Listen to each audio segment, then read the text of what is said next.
नमस्कार दोस्तों, मैं आज राजा दशरथ और उनके संतान प्राप्त होने की कहानी सुनाने जा रहा हूँ।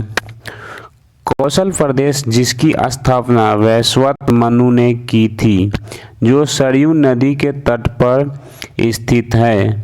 अयोध्या नगरी इस प्रदेश की राजधानी है। वैवस्वत मनु के वंश में अनेक शूरवीर पराक्रमी राजा हुए, जिनमें से राजा दशरथ भी एक थे। राजा दशरथ वेदों के ज्ञानी और प्रजापालक थे। उनके राज्यों में प्रजा कष्ट रहित, सत्यनिष्ठ एवं ईश्वर भक्त थी। उनके राज्य में किसी का भी किसी से भी कोई भेदभाव नहीं था। एक दिन की बात है, जब राजा दशरथ दर्पण में अपना चेहरा देख रहे थे, तब उनका ध्यान अचानक उनके एक सफ़ेद बालों पर पड़ा। तो महाराज दशरथ विचार करने लगे कि अब मेरे यौवन का अंत निकट आ गया है और अब तक मैं निसंतान हूँ।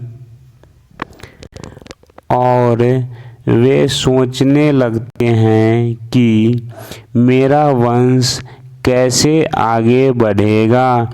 बिना उत्तराधिकारी का इस राज्य का क्या होगा। इस प्रकार विचार करके उन्होंने पुत्र की प्राप्ति के लिए यज्ञ करने का संकल्प किए। अपने कुलगुरु वशिष्ठ जी को बुलाकर उन्होंने अपनी मन की बात को बताया और यज्ञ के लिए उचित विधान बताने को कहें।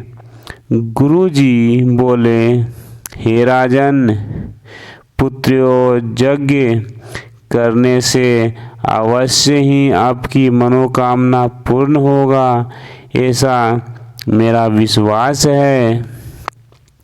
गुरु वशिष्ठ जी के अनुसार शीघ्र ही महाराज दशरथ जी ने सरयू नदी के उत्तरी तट पर बहुत ही सुंदर यज्ञशाला का निर्माण करवाए तथा मंत्रियों और सेवक को सारी व्यवस्था करने की आज्ञा दिए।